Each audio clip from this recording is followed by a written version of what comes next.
ముందుగా headlines. BJP రాష్ట్ర అధ్యక్షులు శ్రీ ఎన్ రామచంద్రరావు గారు పత్రికా ప్రకటన.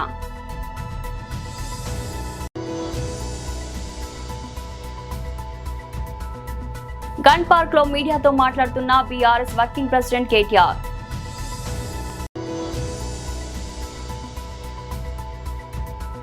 వైఎస్ఆర్సీపీ నాయకులు ప్రెస్ మీట్.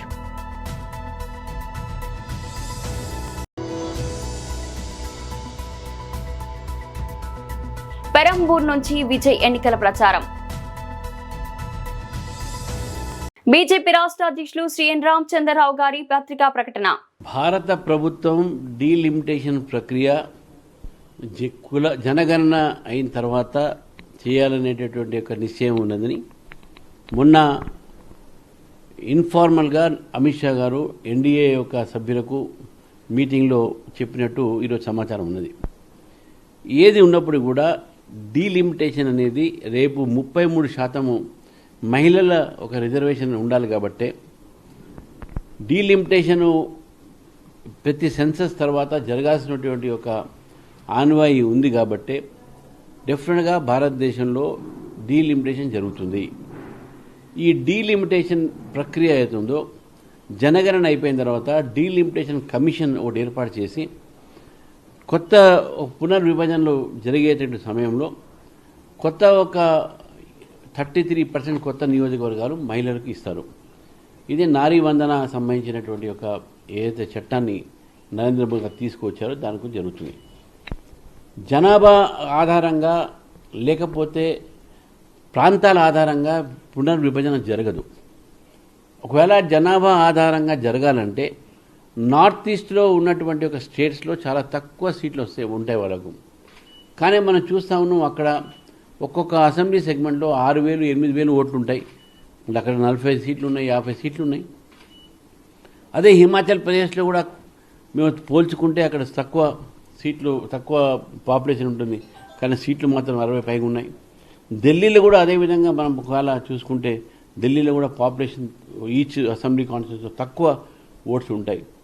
అక్కడ సీట్లు మాత్రం అక్కడ ఎక్కువనే ఉన్నాయి, 60 పైగా ఉన్నాయి. సో కాబట్టే ఏదైతే కాంగ్రెస్ పార్టీ ప్రచారం చేస్తూ ఉందో దక్షిణాదికి సీట్లు తగ్గుతాయి, ఉత్తరాది సీట్లు పెరుగుతాయి, జనాభా ఆధారంగా పెరుగుతాయి అని చెప్పేసి ఇది పొరపాటు. ఇది ఇప్పుడు కూడా జనాభా ఆధారంగా ఎక్కువ తక్కువ ఉండవు. ఇప్పుడు ఉన్నటువంటి ఒక సంఖ్య మీదనే ప్రపోర్షనేట్గా పెరుగుతాయి. ఫర్ ఎగ్జాంపుల్ ఈరోజు 7 అసెంబ్లీలు సెగ్మెంట్ కలిపి ఒక లోక్సభ ఉంటుంది. ఒకవేళ పెంచితే 9 అసెంబ్లీతో ఒక పార్లమెంట్ కావచ్చు. ఒకవేళ పార్లమెంట్ సంఖ్య పెంచితే 6 ఒక అసెంబ్లీతో పార్లమెంట్ చేయొచ్చు. ఈ రకంగా పాపులేషన్ బేసిస్ మీద కాదు, అసెంబ్లీ ఉన్నటువంటి సెగ్మెంట్ల మీద ఇప్పుడు దాని మీద ప్రపోర్షనేట్గా పెరుగుతుంది. పర్సంటేజ్ వైజ్గా ఉత్తరాదిగా పెరుగుతాయి, దక్షిణాదిగా తగ్గుతాయి. ఇవన్నీ జనాభా ఆధారంగా చేస్తారని చెప్పేసి కూడా ఇవన్నీ కాంగ్రెస్ పార్టీ వారి పార్ట్నర్లు సృష్టించినటువంటి ఒక విభేదాలు మాత్రమే, అబద్ధాలు మాత్రమే. స్టాలిన్ గారు మొన్న ఒక ప్రోగ్రాం ఈ యొక్క మీటింగ్ పెడితే కాంగ్రెస్ బీఆర్ఎస్ కలిసి దాన్ని అటెండ్ చేసి వాళ్ళిద్దరు కూడా బీజేపీని బదనాం చేసే ప్రయత్నం, బీజేపీని అపదర్శపడే ప్రయత్నం చేస్తున్నారు. మనం అందరం కూడా గుర్తుపెట్టుకోవాలి. గన్ పార్క్ లో మీడియాతో మాట్లాడుతున్న బీఆర్ఎస్ వర్కింగ్ ప్రెసిడెంట్ కేటీఆర్. దానికి అనుగుణంగా దాదాపుగా చాలా పెద్ద ఎత్తున సిలిండర్లు తీసుకున్నారు. అట్లాగే మన రాష్ట్రంలో కూడా కాంగ్రెస్ ప్రభుత్వం మరి మేము 500 రూపాయలకే సిలిండర్ ఇస్తామని చెప్పి నమ్మబలికి ఇవాళ వారు కూడా ఎన్నికల మేనిఫెస్టోలో ఇచ్చిన మాట నమ్మి కూడా లేని వాళ్ళు కూడా తీసుకునే పరిస్థితి. కానీ యుద్ధం ప్రారంభమైన తర్వాత ఇవాళ ఎల్పీజీ గోడౌన్లు ఎక్కడెక్కడైతే ఉన్నాయో, డిస్ట్రిబ్యూషన్ నెట్వర్క్లు ఎక్కడెక్కడైతే ఉన్నాయో ఇవాళ అంతటా కూడా చాంతాడంత లైన్లు, ఎక్కడికక్కడ పెద్ద ఎత్తున ప్రజలు ఆందోళన వ్యక్తం చేసే పరిస్థితులు ఇవాళ నెలకొని ఉన్నాయి. ఒకవైపు కేంద్ర ప్రభుత్వమేమో పార్లమెంట్లో అడిగినా, పార్లమెంట్లో మాట్లాడినా, బయట మాట్లాడినా ఏ కొరత లేదు, మేము చూసుకుంటున్నాము, మేము మేనేజ్ చేస్తాము అని వారు చెప్తా ఉన్నారు, నమ్మబలుకుతా ఉన్నారు. కేంద్ర పెట్రోలియం శాఖ మంత్రి మాట్లాడినా, ప్రధానమంత్రి మాట్లాడినా ఏమీ లేదు, అంతా బానే ఉంది అని విశ్వాసాన్ని కల్పించే విధంగా వారు మాట్లాడుతున్నారు. కానీ క్షేత్రస్థాయిలో పరిస్థితులు అట్లా లేవు. ఇవాళ ఏ గోడౌన్ కాడికి పోయినా భారీ క్యూ లైన్లు, భారీగా ప్రజలు ఆందోళనలో ఉన్నారు. రాష్ట్ర ప్రభుత్వమేమో కేంద్రం సహకరించట్లేదు, సప్లై లేదు, ఇబ్బంది ఉంది, కేంద్రం ఏమీ చేయలేకపోతే మేమేం చేస్తాము, పెట్రోలియం శాఖ మరి కేంద్ర ప్రభుత్వ ఆధీనంలో ఉంటుందని చెప్పి రాష్ట్ర ప్రభుత్వం తప్పించుకునే ప్రయత్నం చేస్తూ ఉంది. మాకున్న విశ్వసనీయమైన సమాచారం ఏంది అంటే కేంద్ర ప్రభుత్వం కూడా ఈ 4-5 రాష్ట్రాల్లో ఏవైతే ఎన్నికలు ఉన్నాయో అప్పటిదాకా ఆగి మే 4 తర్వాత మరి సిలిండరు సైజును కూడా తగ్గించే ప్రయత్నం చేస్తూ ఉన్నారు అనేది మాకున్న విశ్వసనీయమైన సమాచారం. 12 కిలోలు కాకుండా 10 కిలోలు ఏదో చేయాలి అని ఒక ఆలోచన చేస్తూ ఉన్నారు. లేదు, నిజంగానే సప్లై లేదు, ఇబ్బంది అవుతుందని చెప్పి చెప్తా ఉన్నారు. కానీ నిజానికి ప్రజలకు వాస్తవాలు తెలియనీయకుండా, ప్రజలకు వాస్తవాలు చెప్పకుండా మభ్యపెట్టి ఇబ్బంది పెట్టి సామాన్య మధ్యతరగతి ప్రజలను 2 ప్రభుత్వాలు కలిపి గోసబుచ్చుకుంటా ఉన్నాయి. అటు కేంద్రము ఇటు రాష్ట్రము ఇద్దరు కూడా ఈ విషయంలో స్పష్టమైన సమాధానం చెప్పాలి, ప్రజల్లో విశ్వాసం నింపాలి, ప్రజల్లో ఒక భరోసా నింపి ఏ రకమైన ఇబ్బంది కాకుండా అవసరమైతే మరి వారికి ఉండే దౌత్య వ్యవహారాల శాఖ ద్వారా మరి అవసరమైతే ఇతర దేశాలతో మాట్లాడి ఇరాన్లో ఇబ్బంది ఉంటే మరో చోట మాట్లాడి తెప్పించాలని మేము డిమాండ్ చేస్తా ఉన్నాం. ముఖ్యంగా సామాన్య మధ్యతరగతి ప్రజలు ఇందాక నేను చెప్పినట్టు ఆంబోతుల కొట్లాటలో లేగలు బలైనట్టు సామాన్య మధ్యతరగతి ప్రజలు ఇవాళ ఇబ్బంది పడతా ఉన్నారు. దేశవ్యాప్తంగా రాష్ట్ర వ్యాప్తంగా తీవ్ర ఆందోళనలున్నాయి. అంతెందుకు మా ఇంట్లో అక్కడ ఇక్కడ చెప్పేది కూడా కాదు, మా ఇంట్లో నా వైఫే అడిగింది, యుద్ధంతో ఇంక సిలిండర్లు దొరకవంట కదా, తెప్పించుకోవాలంట కదా అని చెప్పి అడిగే పరిస్థితి. అంటే ఇవాళ ప్రతి ఇంట్లో ఇది ఒక చర్చగా మారిపోయింది, చర్చనీయాంశంగా మారిపోయింది. కాబట్టి ఈ విషయంలో వెంటనే కేంద్ర రాష్ట్ర ప్రభుత్వాలు ఒక వివరణ ఇచ్చి మరి కేంద్రంలో రాష్ట్రంలో కొరత లేకుండా చూడాలని, వెంటనే ఈ విషయంలో ఒక సకారాత్మకమైన వైఖరి ప్రకటించాలని చెప్పి రాష్ట్ర ప్రభుత్వాన్ని డిమాండ్ చేస్తున్నాం. ఎందుకంటే అబద్దాలు చెప్తా ఉన్నారు, కొరత లేదని వారు, సప్లై లేదని వీరు, మధ్యలో నలిగిపోతున్నది ప్రజలు. కాబట్టి వెంటనే ఈ విషయంలో వివరణాత్మకంగా చెప్పాలని చెప్పి శాసనసభ వేదికగా ఇవాళ అడ్జర్న్మెంట్ మోషన్ వాయిదా తీర్మానం ఇచ్చాము. చర్చకు పట్టుబడతాము. ప్రభుత్వం స్పందిస్తే మంచిది, స్పందించకపోతే తప్పకుండా ప్రజల తరపున ప్రశ్నలు అడుగుతూనే ఉంటాం, నిలదీస్తూనే ఉంటాం. Thank you. వైఎస్ఆర్సీపీ నాయకులు ప్రెస్ మీట్. అందరికీ నమస్కారం. కరువు అంటే రాయలసీమలోని అనంతపురం జిల్లా కూడా అందరికీ కూడా మతికొస్తుంది. ఎన్నో వలసలు పోతున్న జిల్లా, రైతులు కానీ రైతు కూలీలు కానీ ఆత్మహత్యలు చేసుకునే జిల్లా, భూగర్భ జలాలు కూడా లేక ఎంతో రకాలను కూడా కష్టపడుతున్న ఆ జిల్లాలో ఆర్టీటీ సంస్థ అనేది కూడా దాదాపుగా 55-56 సంవత్సరాల నుంచి కూడా అనేక రకాల కూడా భూగర్భ జలాలు పెంపొందించుకోవడానికి కానీ, మరీ ముఖ్యంగా హరిజనులు, గిరిజనులు, బడుగు బలహీన వర్గాల వారిని అన్ని రకాల కూడా ఆ కుటుంబాలను కూడా ముందుకు తీసే దాంట్లో కార్యక్రమాలు కూడా చేపట్టి 55-56 సంవత్సరాలు అయింది. అటువంటి సంస్థకు అనేక రకాల ఒక అనంతపురం జిల్లానే కాదు, రాయలసీమ, ఉమ్మడి ఆంధ్రప్రదేశ్లో తెలంగాణ ప్రాంతంలో కూడా ఈ సేవలు కూడా అందించేది. అటువంటి సంస్థకు వచ్చేసి ఏప్రిల్ 21, 2025లో కేంద్ర ప్రభుత్వం నుంచి FCRA అంటే ఫారెన్ కాంట్రిబ్యూషన్ యాక్ట్ ప్రకారం రెగ్యులేషన్ వెంటనే కూడా రిజిస్ట్రేషన్ కూడా నిలబెట్టి రెన్యూలు చేయకపోవడం, చేసేదే కాకుండా ఉన్నట్లు కూడా ఆ రోజు నుంచి కూడా ఫండ్స్ అన్ని కూడా ఫ్రీ చేయడం కూడా జరిగింది. కూడా అనంతపురం జిల్లా ప్రజానికం పైన, ముఖ్యంగా బడుగు బలహీన వర్గాల పైన కూడా పిడుగుపాటు కూడా పడింది. ఆ రోజు నుంచి వైఎస్ఆర్ కాంగ్రెస్ పార్టీ ఆధ్వర్యంలో కావచ్చు, లేకపోతే అలాగే ప్రజా సంఘాలు, ఈ రాష్ట్రంలో ఉండే ప్రతిపక్ష పార్టీలు ఇవన్నీ కూడా కేంద్ర ప్రభుత్వం పైన, రాష్ట్ర ప్రభుత్వం పైన ఒత్తిడి తీసుకొని రావడం కూడా జరిగింది. మరీ ముఖ్యంగా వైఎస్ఆర్ కాంగ్రెస్ పార్టీ ఎక్కడైతే అనంతపురం జిల్లాలో ఎక్కువ సేవలు అందించిందో కళ్యాణదుర్గ్ నియోజకవర్గంలో కూడా రంగయ్య గారి ఆధ్వర్యంలో కూడా వైఎస్ఆర్ కాంగ్రెస్ పార్టీ ఒక బైక్ ర్యాలీ కూడా నిర్వహించడం, మే 17వ తేదీ 2025లో కూడా బైక్ ర్యాలీ నిర్వహించడం, అనేకమైన కార్యక్రమాలు కూడా చేపట్టడం జరిగింది.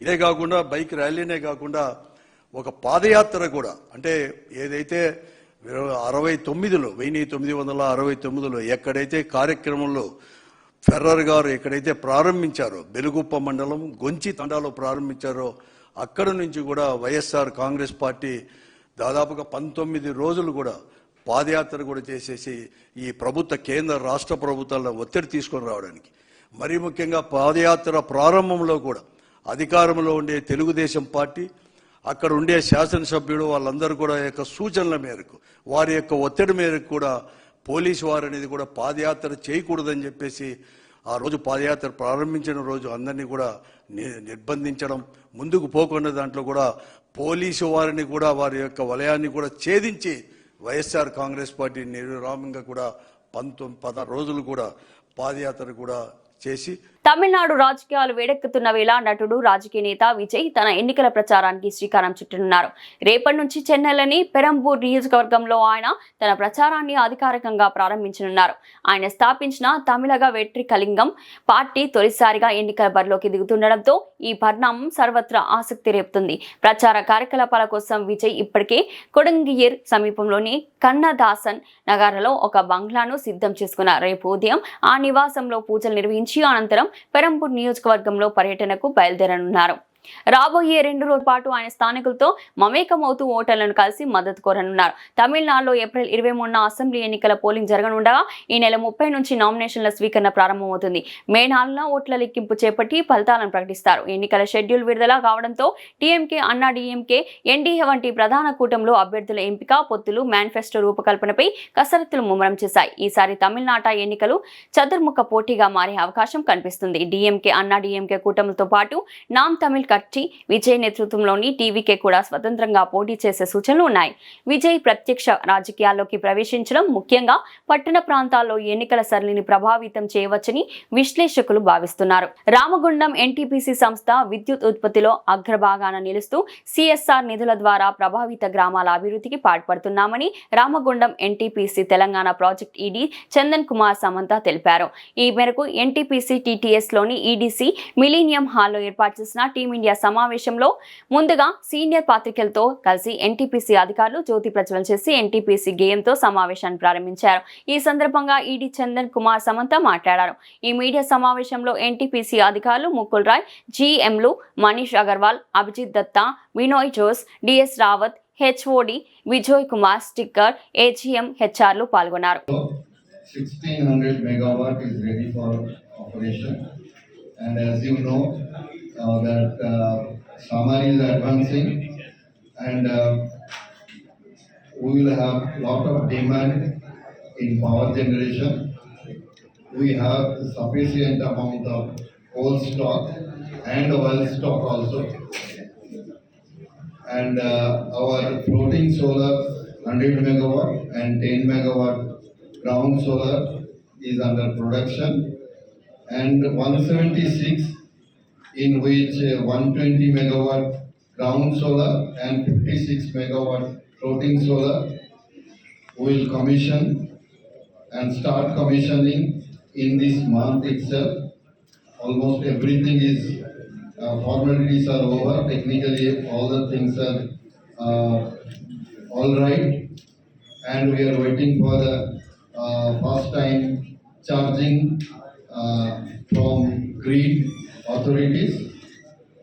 So it will be a proud moment for all of us to for the adding capacity of 176 solar power generation in Ramagundam. And apart from this, we are taking initiatives for low carbon emission, like battery storage unit in Ramagundam, and again carbonated brick also project we have taken. There already we have awarded the contract, and along with our R&D team, that is Netra NTPC's R&D team, we are in the process of making carbonated brick, that is sea brick, which will absorb the carbon from the flue gas and it will make the brick. So that initiative also we have taken, and we are complying all the environment norms, as you know, and everything. And FGD is in Telangana project in operation, and in Ramagundam project also the work is going on. Although it is under the C-class city, still we will run our FGDs. And apart from that, we have taken a lot of already we have discussed that lot of CSR project we have taken, and almost on an average 7 crore we used to get for the CSR fund, and this year it has been increased to 15 crore, and almost all the projects we have taken for 15 crore with the help of RMC, Ramagundam, and District Collector Office, that is District Administration Ramagundam, and many others. So we are in the process of making the these projects, and hopefully all the people, nearby people, will be benefited with these CSR projects. Thank you. Medchal జిల్లా Narapally sub register కార్యాలయం వద్ద Telangana realtors association అధ్యక్షుడు నారగోని ప్రవీణ్ కుమార్ ఆధ్వర్యంలో ఆందోళన నిర్వహించారు. Slot విధానం రద్దు చేయాలని, సబ్ రిజిస్టర్ కార్యాలయంలో ఉద్యోగుల సంఖ్య పెంచాలని, సర్వర్ పెంచాలని వారు డిమాండ్ చేస్తూ నిరసన చేపట్టారు. ఈ సందర్భంగా వారు మాట్లాడుతూ రోజుకు 60 నుండి 70 రిజిస్ట్రేషన్లు జరగాల్సినవి సర్వర్ ప్రాబ్లం వల్ల 20 నుండి 30 వరకు మాత్రమే జరుగుతున్నాయి. కొనుగోలు అమ్మకందారుల రిజిస్ట్రేషన్స్ కోసం సబ్ రిజిస్టర్ కార్యాలయం కోసం వస్తే వేచి చూడాల్సిన పరిస్థితి ఏర్పడింది. కనీస వసతులు, కూర్చోడానికి, తాగడానికి నీరు లేదు. సబ్ రిజిస్టర్ కార్యాలయాలలో ఉద్యోగుల సంఖ్య సరిగా లేదు. రిజిస్ట్రేషన్ కోసం వచ్చి ఇబ్బందులకు గురి కావాల్సిన వస్తుంది. తక్షణమే ప్రభుత్వం ఈ సమస్యను గుర్తించి స్లాట్ విధానాన్ని రద్దు చేయాలని, సర్వర్ను పెంచాలని, సబ్ రిజిస్టర్ కార్యాలయంలో ఉద్యోగుల సంఖ్యను పెంచి కొనుగోలు అమ్మకందారులకు సేవలు సులభతరం చేయాలని ప్రభుత్వాన్ని డిమాండ్ చేశారు. స్టాప్ కూడా లేరు. సో కరెక్ట్ అయిన మౌలిక వసతులే కాదు, కనీసం ఒక ఫ్యాన్స్ కానీ, ఒక ఏసీస్ కానీ ఏవి లేవండి. వచ్చిన ఒక అంతేందుకంటే ఒక ఏజ్డ్ పర్సన్ వచ్చింది, వికలాంగులామె, ఆమెను తీసుకెళ్ళడానికి కూడా ఒక కనీసమైన ఒక అది ఒక ట్రాన్స్పోర్టేషన్ సంబంధించిన వెహికల్ కానీ ఏది లేదు ఇక్కడ. అంటే ఎంత దారుణంగా అంటే అంత దారుణంగా ఉంది. వీల్ చైర్స్ కూడా లేవు. సో చాలా ఇబ్బంది పడుతున్నారు కామన్ పబ్లిక్. దయచేసి ఈ తెలంగాణ ప్రభుత్వానికి ఒకటే చెప్తున్నది, స్టాంప్ అండ్ డ్యూటీ ఎవరైతే కమిషనర్ వాళ్ళు ఉన్నారో ఐజీ గారికి చెప్తున్నది ఒకటే, ఈ ప్రతి సబ్ రిజిస్టర్ ఆఫీసులో ఇలాంటి సమస్యనే తెలంగాణ మొత్తం మీద. సో ఈ సమస్యను కనుక మీరు పరిష్కరించకపోతే, స్లాట్ విధానాన్ని వ్యతిరేకపోతే, పాత పద్ధతిని కనుక తీసుకురాకపోతే చాలా ముందు కూడా చాలా ఇబ్బందులు పడతారు తెలంగాణ ప్రజలారా. జాగ్రత్త. మీరు 100% ఈ స్లాట్ విధానాన్ని మాత్రం ఈ గవర్నమెంట్ రద్దు చేయాలని కోరుతున్నాం. తెలంగాణ రాష్ట్ర ప్రభుత్వం రిజిస్ట్రేషన్ శాఖలో కేవలం 15 నిమిషాలలోనే రిజిస్ట్రేషన్ చేస్తామని చెప్పి స్లాట్ విధానాన్ని తీసుకురావటం జరిగింది. కానీ వాస్తవంగా స్లాట్ విధానం తీసుకొచ్చిన తర్వాత గంటలు రిజిస్ట్రేషన్ ఆఫీస్లో నిరీక్షించే పరిస్థితి ఏర్పడింది. అట్లాగే రిజిస్ట్రేషన్ కోసం స్లాట్ బుక్ చేసుకుందామంటే 10-15 రోజులు టైం పడుతుంది. చాలా సబ్ రిజిస్టర్ ఆఫీసులు బిజీగా ఉండటం వల్ల 10-15 రోజుల వరకు రిజిస్ట్రేషన్ కోసం ఎదురు చూడాల్సినటువంటి పరిస్థితి ఏర్పడుతుంది. అట్లాగే ఎవరైతే 1:30 తర్వాత రిజిస్ట్రేషన్ కోసం వస్తారో వాళ్ళ స్లాట్లు ఉండట్లేవు. ఆ స్లాట్ ఎగిరిపోతుంది. ఆ రోజు రిజిస్ట్రేషన్ కావటం లేదు. మళ్ళీ స్లాట్ బుక్ చేసుకోవడానికి మళ్ళీ 10-15 రోజులు టైం పడుతుంది. కాబట్టి స్లాట్ విధానం వల్ల ప్రజలు ఇబ్బందులు పడుతున్నారు. కాబట్టి వెంటనే స్లాట్ విధానాన్ని రద్దు చేయాలి, పాత పద్ధతులనే కొనసాగించాలి. అట్లాగే సరిపోని స్టాఫ్ లేదు రిజిస్ట్రేషన్ డిపార్ట్మెంట్లో. కనీసం 200 మందిని రిజిస్ట్రేషన్ డిపార్ట్మెంట్లో తీసుకుంటే తప్ప రిజిస్ట్రేషన్ శాఖ ప్రక్షాళన కాదని చెప్తున్నాం. అట్లాగే ఈ సర్వర్లు బాగా మొరాయిస్తున్నాయి. ఈరోజు కూడా సర్వర్లు మొరాయిస్తున్నాయి. రిజిస్ట్రేషన్స్ కావడం లేదు. రిజిస్ట్రేషన్ ఆఫీస్లో సరైనటువంటి మౌలిక వసతులు లేవు. కూర్చోవడానికి కుర్చీలు లేవు. ఆడపిల్లలు వస్తారు, వాష్రూమ్స్ లేవు. అట్లాగే మంచినీటి సౌకర్యం లేదు.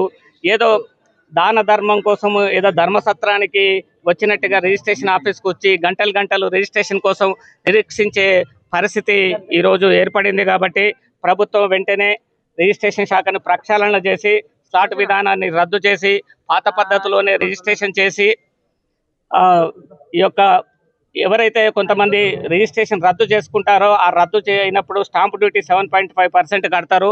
ఆ 7.5% కట్టినటువంటి స్టాంప్ డ్యూటీ లక్షల్లో ఉంటుంది. అవి ఆ రిజిస్ట్రేషన్ రద్దు అయితే ఏమవుతుందంటే అవి తిరుపతి ఉండిలో వేసినట్టే అవుతుంది. ఆ రిజిస్ట్రేషన్ కోసం కట్టినటువంటి స్టాంప్ డ్యూటీ రిటర్న్ రావట్లేదు. కేవలం 15 రోజులలో ఆ యొక్క స్టాంప్ డ్యూటీ రిజిస్ట్రేషన్ కాకపోతే రిటర్న్ ఇచ్చేటట్లు కూడా ప్రభుత్వం చర్య తీసుకోవాలి. కలిగిరి మండలం గంగిరెడ్డిపాలెంలో రైతు సేవా కేంద్రం మరియు హెల్త్ కేంద్రాన్ని ఎమ్మెల్యే కాకర్ల సురేష్ ప్రారంభించారు. గ్రామ ప్రజలకు ఉపయోగపడే విధంగా ఈ కేంద్రాలను ఏర్పాటు చేయడం సంతోషకరమని తెలిపారు. రైతులకు అవసరమైన సేవలను ఒకే చోట అందుబాటులో ఉండేలా చర్యలు తీసుకుంటున్నామని వెల్లడించారు.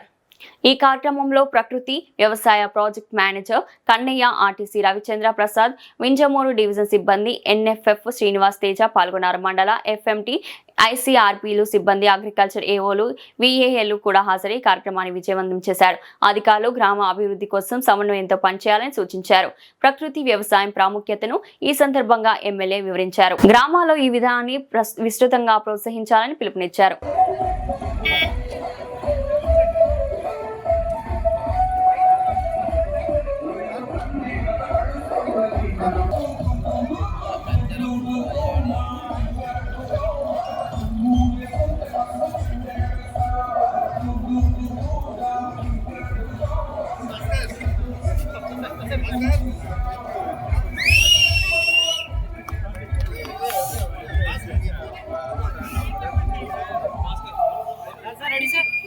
అన్న సార్ అని పట్టుకోండి sir. Okay sir.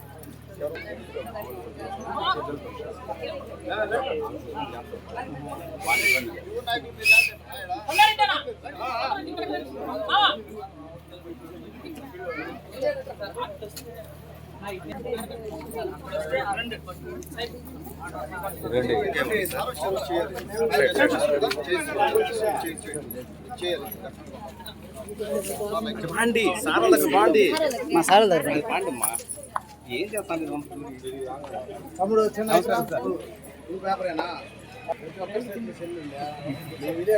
Ready sir.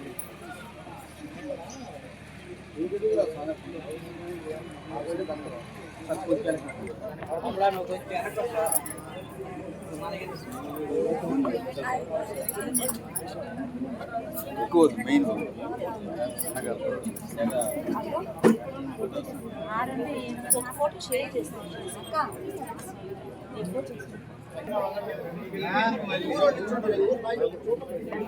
Bulletin ముగించే ముందు హెడ్లైన్స్ మరోసారి. బీజేపీ రాష్ట్ర అధ్యక్షులు శ్రీ ఎన్ రామచంద్రరావు గారు పత్రికా ప్రకటన.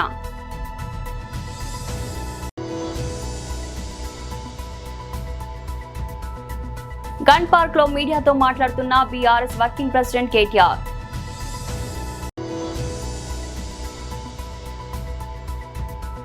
వైఎస్ఆర్సీపీ నాయకులు ప్రెస్ మీట్.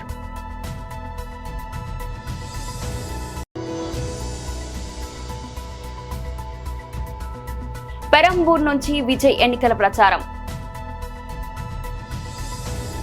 ఇది రోజు బులెటిన్. మరో బులెటిన్లో మళ్ళీ కలుద్దాం. అంతవరకు సెలవు.